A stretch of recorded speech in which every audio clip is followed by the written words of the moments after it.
day, leaders. I'm very much privileged to see all of you here, and I'm hoping that you could learn something from today's discussion.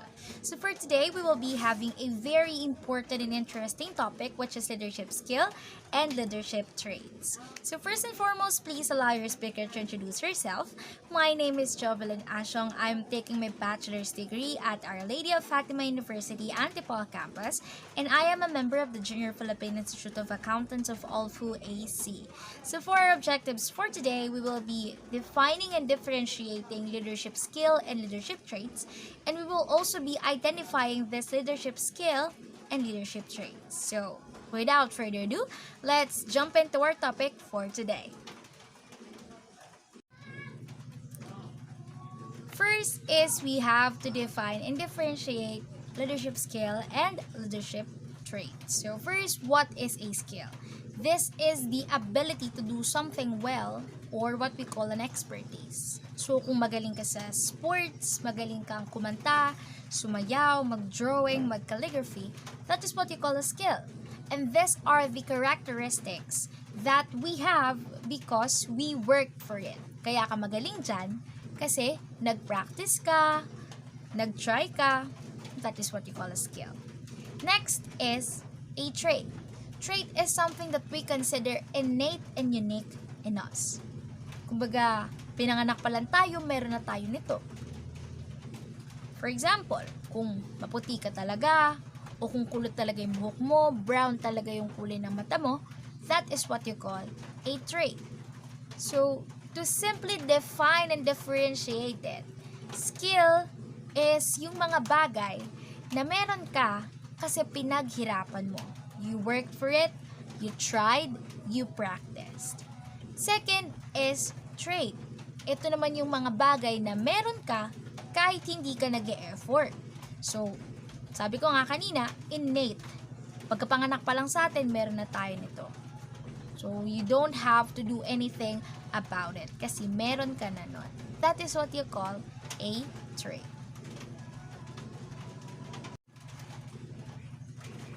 So much for our definition and differentiation. Let's jump into the identification of the leadership skill and leadership traits. So first, we will be identifying this leadership skill. First in line is communication. Communication doesn't really rely on your ability to speak well in different languages. Because the real essence of communication is the way you can be able to connect with a lot of people.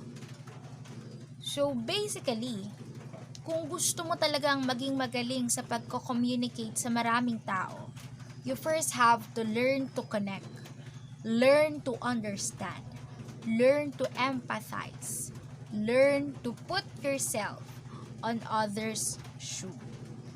That is the only time na magiging magaling ka sa pagko-communicate. Second is motivation. So, dito sa motivation, it doesn't really matter if you're in the highest position or you are in the lowest position. Kung ikaw yung president o ikaw lang yung PIO. Kasi every one of you are leaders. So, if you have the fire in you, you have the drive in you, you have the motivation in you, share that motivation to the people around you because you are in an organization and every one of you have the same goal, which is to become successful in a certain activity, in a certain program, in a certain project. So if you know and if you feel na meron pa kayong patutunguhan kahit unting-unti na lang yung pag-asa ninyo, share that faith, share the fire, motivate the people around you.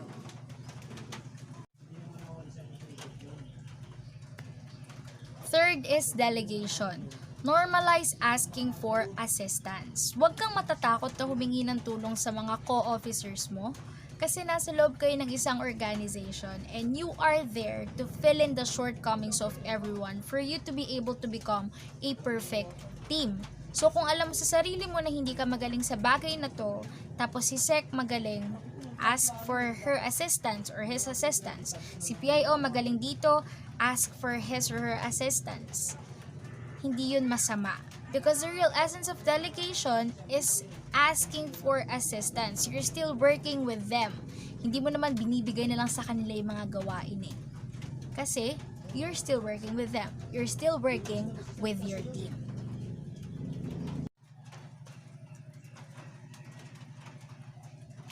Fourth is to stay positive. Alam naman natin na darating talaga sa punto na parang lahat na lang ng bagay hindi nag-fit sa isa't isa, na parang wala talagang patutunguhan itong ginagawa natin. But you have to stay positive. Bakit? Kasi ginagawa natin itong mga bagay na to at nagpapatuloy tayo sa paggawa ng mga bagay na to kasi alam natin na meron tayong patutunguhan. You just have to believe in it. You just have to have the faith na darating talaga yung punto o yung panahon na itong pinaplano nating mangyari ay magiging successful. Darating yung panahon na itong mga pinaghirapan natin mapipayback ng lahat ng magiging result na itong ginagawa natin. So mapagod man tayo, mawalan man tayo ng motivation, mawalan man tayo ng inspiration, just keep fighting, just keep believing, stay positive, and radiate the positivity.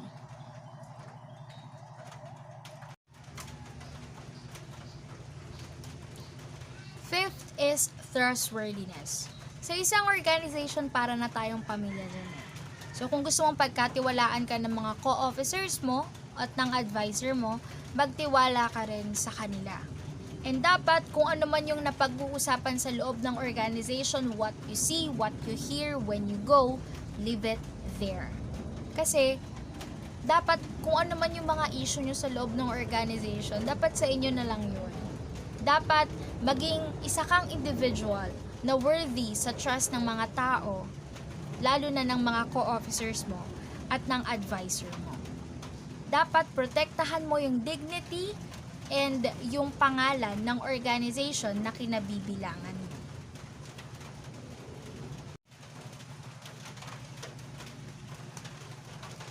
Sixth is creativity. Etong creativity, ma-apply natin to sa almost everything around the organization eh. May it be on ideas, may it be on paperworks, may it be on the designs and the program flow itself. Pero ang pinaka-importante sa lahat for me, when we talk about creativity, is you must not be afraid to take risks. And when we say do not be afraid to take risk in creativity, you must not be afraid to try. Kung ano man yung nasa isip mo, hindi mo masasabi na magiging successful yan o magiging applicable yan o kung posible ba yan o imposible kung hindi mo itatry. Dapat maniwala ka sa sarili mo at sa ideas mo. Try mo. Tingnan mo kung magiging successful ba yan, magiging helpful ba yan o hindi.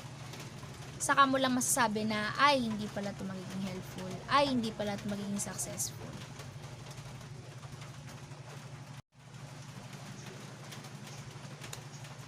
Seventh is feedback. Itong feedback, pwedeng ikaw yung nag-feedback or pwedeng yung mga co-officers or advisors mo yung magbibigay ng feedback sa'yo. So, kung ikaw man yung magbibigay ng feedback, dapat, first and foremost, you have to ask the reason behind the decision or the action of the co-officers na gumawa ng isang bagay na dapat mong bigyan ng feedback. Kasi hindi naman tayo makakapagbigay ng tamang feedback or ng suitable na feedback kung hindi natin alam kung ano yung reason behind that decision or that action. So, dapat maging respectful tayo sa reason niya, maging open-minded tayo kung bakit niya yun ginawa, and saka tayo magbigay ng feedback ngayon. Ano yung nagawa mong mali? Ito naman yung tama dun sa nagawa mo, tama dun sa desisyon mo, pero medyo may mali ka lang dito sa bagay na to. You have to still pinpoint ano ba yung mali. Oo, pamilya tayo sa isang organization, pero kung alam natin na may mali na, pinpointed, sabihin mo kung gusto mo na mag-grow yung mga taong kasama mo. Kung ikaw naman yung binibigyan ng feedback, wag sasama yung loob mo. Dapat you treat this as something na constructive criticism, kumbaga. Binibigyan nila yung feedback na yun kasi gusto nila na mag-grow ka, mag-develop ka, mag-mature ka in the organization. Huwag mong iisipin na sinasabi nila yun kasi ayaw nila sa'yo or meron silang certain personal issue sa'yo. Isipin mo na binibigay nila yun for your own good for your own sake. Be respectful, be open-minded. Last for our leadership skill is commitment. Itong skill na to, isa rin to sa tinitingnan ko bilang isang importanteng skill kung gusto mo talaga maging magaling na leader. Kasi darating talaga sa punto na yung mga iba mong co-officers, mawawala na lang bigla, magre-resign kasi napapagod na raw sila. They can no longer juggle academics with schoolworks and activities in the organization. So, nakaka-hurt kasi na nakikita mo na isa-isang nawawala yung mga co-officers mo. Kaya importante sa akin that you stay committed. Kasi nangako tayo na no matter what happened, mapagod man tayo sa pag-juggle ng activities, ng schoolworks, ng academics natin, ng iba pang mga bagay inside and outside the school, magsistay tayo sa organization na to. We have to live with the promise. Kasi, hindi lang naman sa mga co-officers natin tayo nangako eh. Nangako tayo sa buong school, nangako tayo sa lahat ng mga estudyante.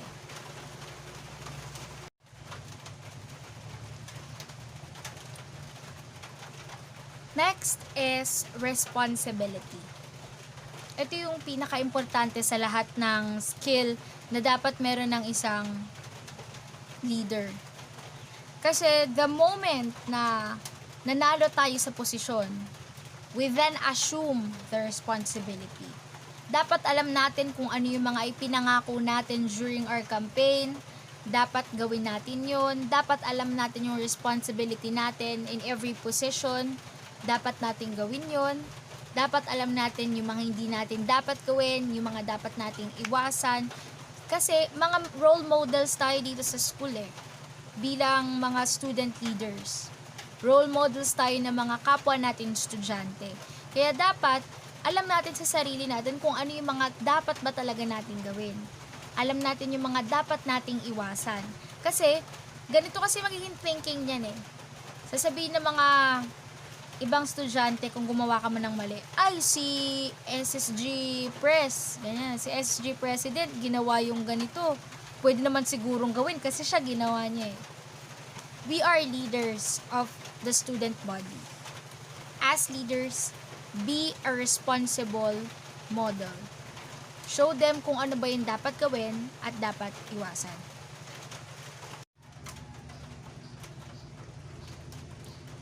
Fifth is trustworthiness. Sa isang organization, para na tayong pamilya dyan So, kung gusto mong pagkatiwalaan ka ng mga co-officers mo at ng advisor mo, magtiwala ka rin sa kanila. And dapat kung ano man yung napag-uusapan sa loob ng organization, what you see, what you hear when you go, leave it there. Kasi, dapat kung ano man yung mga issue nyo sa loob ng organization, dapat sa inyo na lang yun. Dapat maging isa kang individual na worthy sa trust ng mga tao, lalo na ng mga co-officers mo at ng advisor mo. Dapat protektahan mo yung dignity and yung pangalan ng organization na kinabibilangan mo. Next in line is leadership trait. And personal leadership trait is to step up or stepping up. And when we talk about stepping up, this is the ability to step up when you sense that there is already a need to lead. So kung pakiramdam mo na parang everything is going out of place, medyo nawawala na yung leadership, nawawala na tayo sa right path na pinlano natin, then step up. Huwag kang matakot to step up. Ito yung kumbaga kinoconsider ko as bida-bida in a good way. Kasi darating sa punto na mawawala ng leadership sa isang organization, and kung patuloy tayong nag-work without leadership, I swear, walang patutunguhang maayos yun. Marami tayong masasayang na time at effort. So, for you to be able to maximize everything, maging efficient yung pagtatrabaho natin. If you sense na kailangan na ng leader na tatayo dito sa panahon na to, step up. Do not be afraid to step up. Next naman is self-belief. It is knowing yourself, your strengths and weaknesses. Kung alam mo na magaling ka sa bagay na to, and lahat ng mga nasa org ninyo hindi naman masyadong alam yung ginagawa mo or masyadong alam itong bagay na ito, then that's the time that you could start stepping up and lead them. Kasi itong mga weaknesses and strengths natin, ito yung makakatulong sa atin to decide kung ito ba yung time para ako yung mamuno o ito yung time para sumunod ako.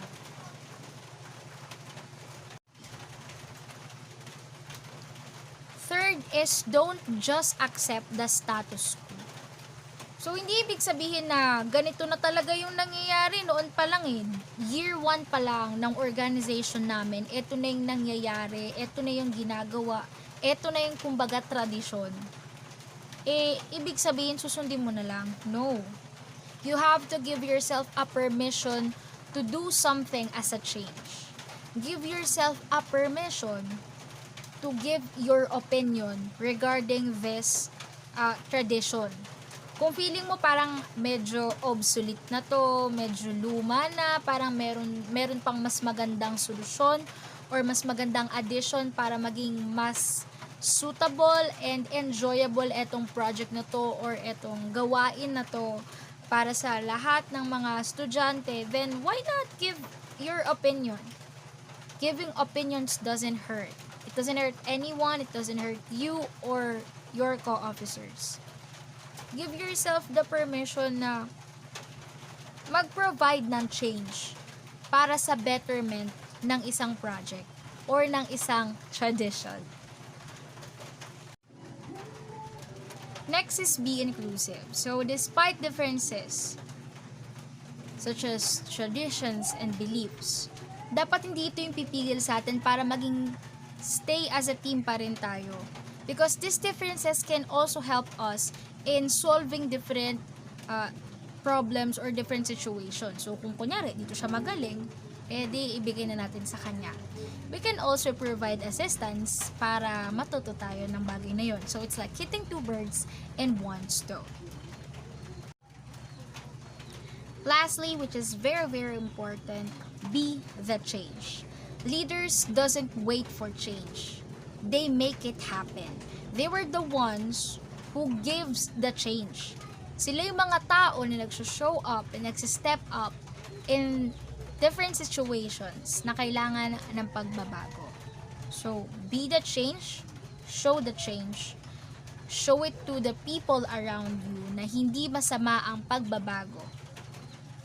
It's not bad to take risk, and it's also not gonna hurt if you will accept challenge and change.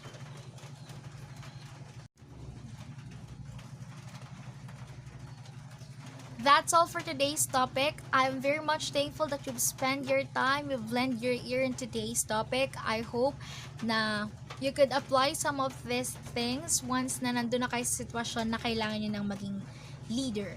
I know you will be an excellent leader in the future, and I hope you could grow and mature in your very own way. Stay safe and stay at your home, but do not let staying at home stop you from being the best that you can be. Thank you again, and I hope you have a great day.